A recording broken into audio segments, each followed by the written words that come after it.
La 8e manche du championnat du monde des rallyes se déroule en Argentine.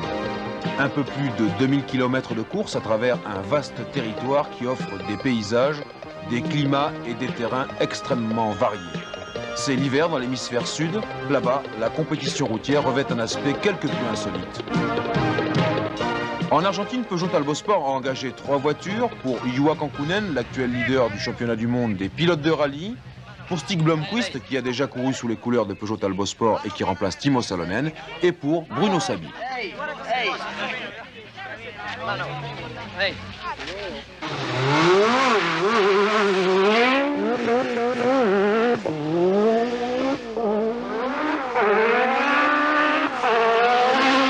Contre les 3 205, Lancia a aligné 3 Delta, l'une est pilotée par Miki Biasion, l'autre par Marco Allen, et le 3e homme de l'équipe est l'Argentin Jorge Recalde. Dès les premiers kilomètres de course, 2 hommes se détachent, Biasion chez Lancia et Kankkunen chez Peugeot, tandis que Blomqvist est retardé par quelques petits problèmes de moteur.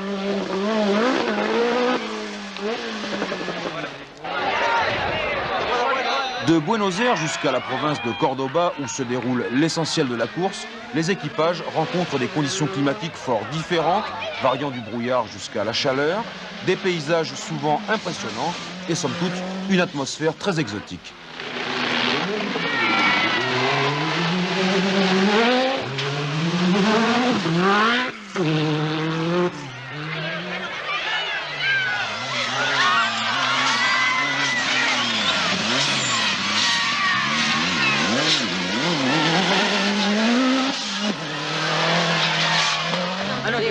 Au cours des premières épreuves de classement, Biasion accentue son avance et derrière, seul Kankkunen est en mesure de suivre le rythme imposé par le pilote italien.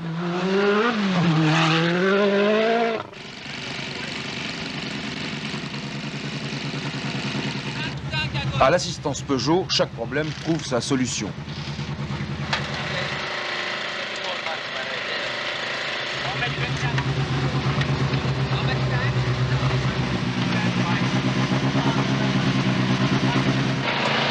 Cette panne de casque radio qui a ralenti Bruno Sabi et Jean-François Fauchil sera réparée.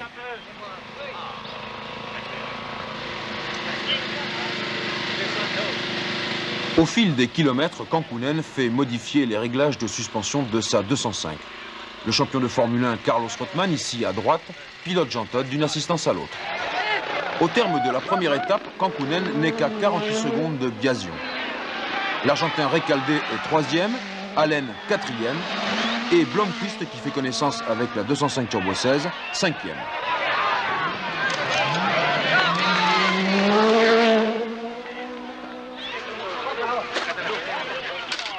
L'équipe Peugeot Talbot Sport connaît alors sa première alerte et elle est de taille. Bruno Sabi abandonne. Apparemment, il y a le bloc moteur qui est fendu, fuite d'eau. Ça s'est passé où? Dans la 8e spéciale, là, au départ la 8e spéciale. Bon.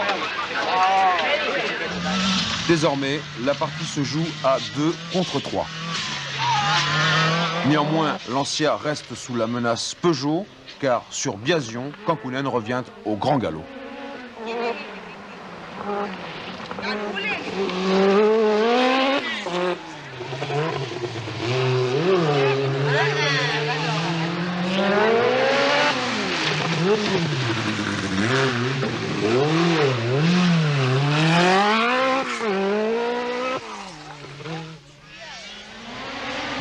Derrière, ce sont Allen et Blomqvist qui se disputent la 3e place, car Recalde a été victime d'une crevaison. Le rallye entre dans sa phase déterminante.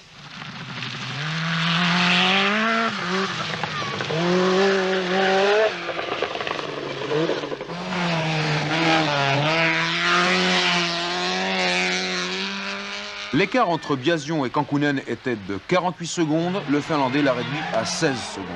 Le sort de la course est en train de basculer lorsque l'équipe Peugeot est victime d'un 2e incident, un peu trop rapide dans un virage plus dur que les autres.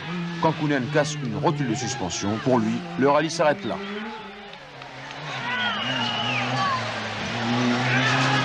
Kankkunen ayant abandonné, la course perd son rythme.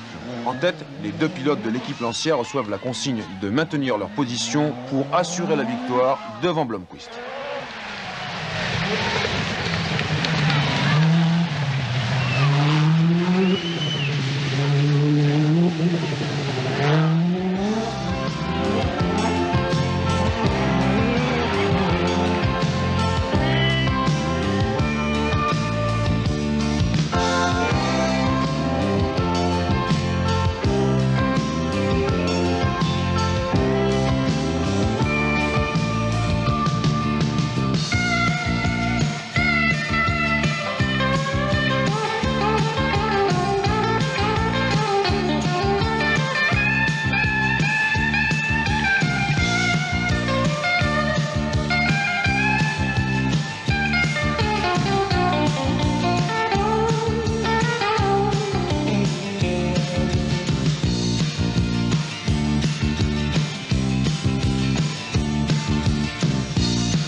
Blomqvist, bien solitaire pour défendre les couleurs de Peugeot Talbot Sport contre les trois Lancia.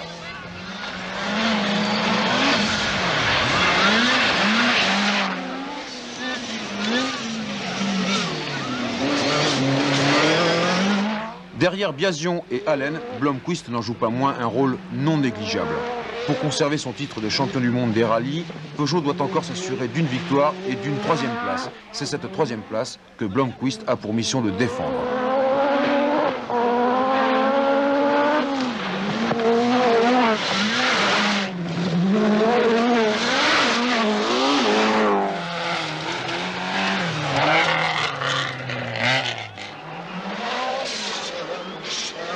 Au terme de la troisième étape, les positions n'ont pas varié. Mickey Biasion gagne le rallye d'Argentine devant son équipier Marco Allen.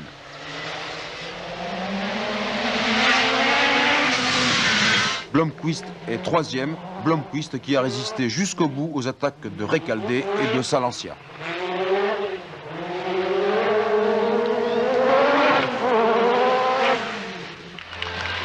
Biasion emporte ici sa première victoire dans une épreuve comptant pour le championnat du monde des rallyes. Mission accomplie pour Blomqvist, Peugeot n'est plus qu'à un pas du titre mondial. Il sera le prix d'une victoire.